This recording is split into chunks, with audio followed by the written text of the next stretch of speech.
Everyone has an opinion about real estate.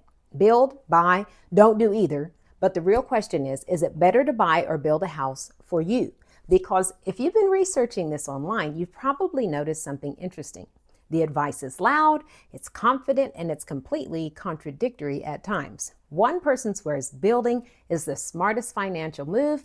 Another insists buying is the only thing that makes sense. And both of them sound absolutely convinced that they're right. So you sit there thinking, okay, but what actually applies to my situation? And that's frustrating because it isn't a casual decision.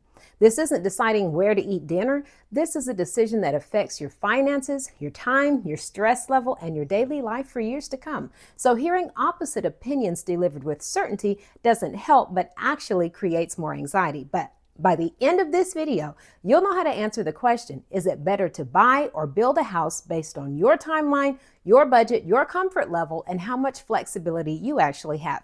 Not what worked for someone else, what looks good online, and not what sounds impressive in theory. And before we get into numbers, timelines, and logistics, make sure to stay tuned until the end of the video because I'm going to share something that almost no one talks about. It has nothing to do with interest rates, square footage, or floor plans, but if you ignore it, it can make the entire process of buying or building completely pointless in the end. So let's slow this down and talk through it like real people.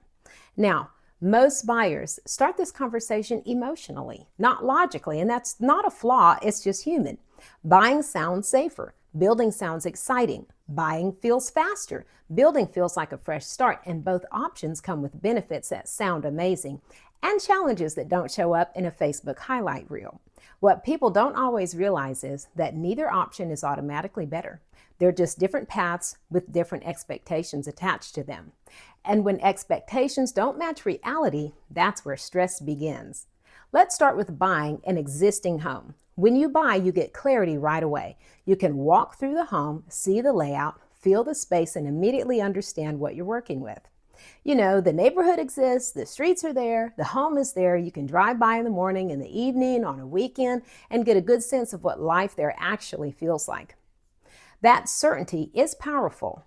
Financially, buying is usually more predictable. You see the price, you understand the closing cost. The loan process is more straightforward, and the timeline tends to move faster. That matters more than people think, especially if you're coordinating a move, ending a lease, changing jobs, selling a current home, or just juggling family logistics.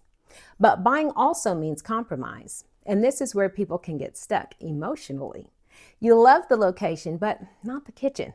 You might love the house, but not the flooring. You might love everything except that one bathroom that clearly hasn't been touched since a totally different era. That's part of buying. You're stepping into something that already exists, and the real decision becomes, what can I live with now, and what can I change later, and what is a true deal breaker? Buying is often less about perfection and more about priorities. If you prioritize predictability. Now let's talk about building, because this is where the dream usually kicks in. Building a home sounds incredible. Everything is new, there's no wear and tear, no wondering how old the roof is or whether the HVAC system has been maintained properly. You get to choose finishes, layouts, and features, all that reflect your style. For many people, that level of customization feels empowering, and it can be, but here's where the tension starts to creep in. Building takes time, and not just calendar time, mental time, decision-making time, emotional energy time. Suddenly, you're choosing between 5 shades of white that all look identical, but each has a different name. Why? You're making decisions about things you never realized you had an opinion on, and those decisions stack up quickly. Timelines can shift, costs can change, and while the base price might look attractive, the final number is rarely just the base price. That doesn't mean anyone's being dishonest, it just means building has more moving parts. Those marble floors, double crown molding, and heated towel bars you saw in the model home, they're probably not included in the base model price. So in order to get the dream home you saw in your walkthrough, you'll probably have to dish out some more dough for those designer finishes.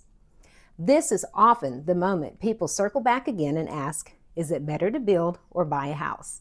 And the honest answer is, it depends on how you handle uncertainty. Buying comes with knowns. Building comes with variables.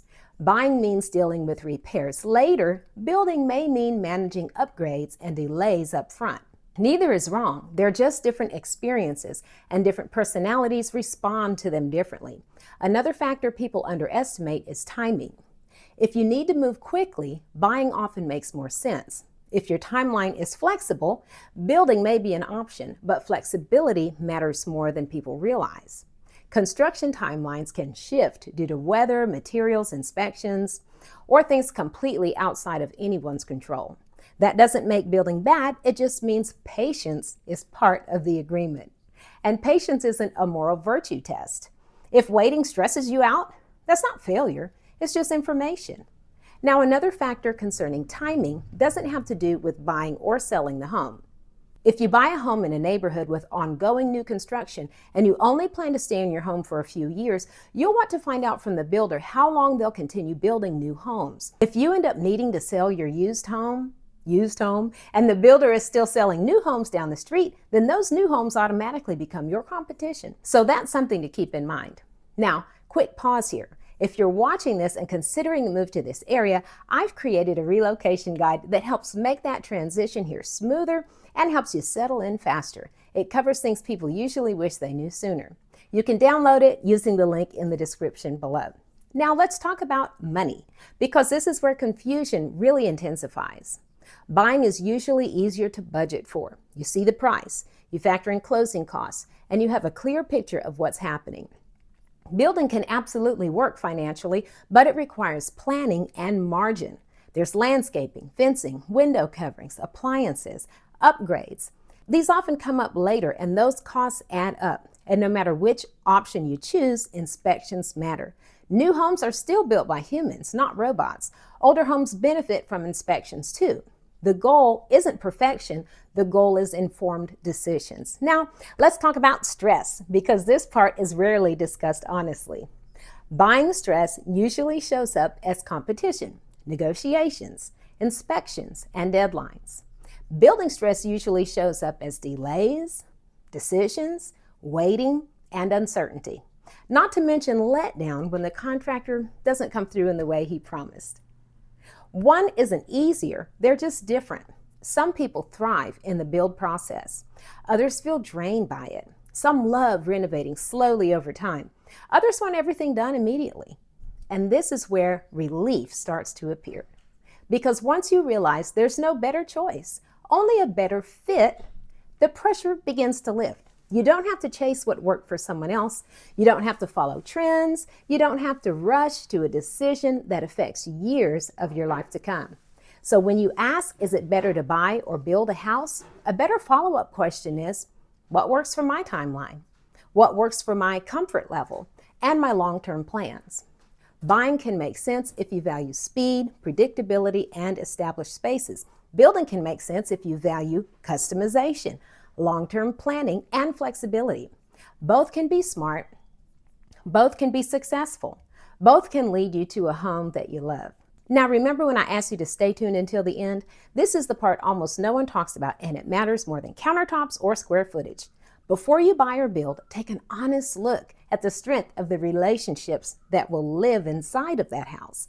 Because moving, financial pressure, long timelines, and constant decisions have a way of exposing cracks that were already there.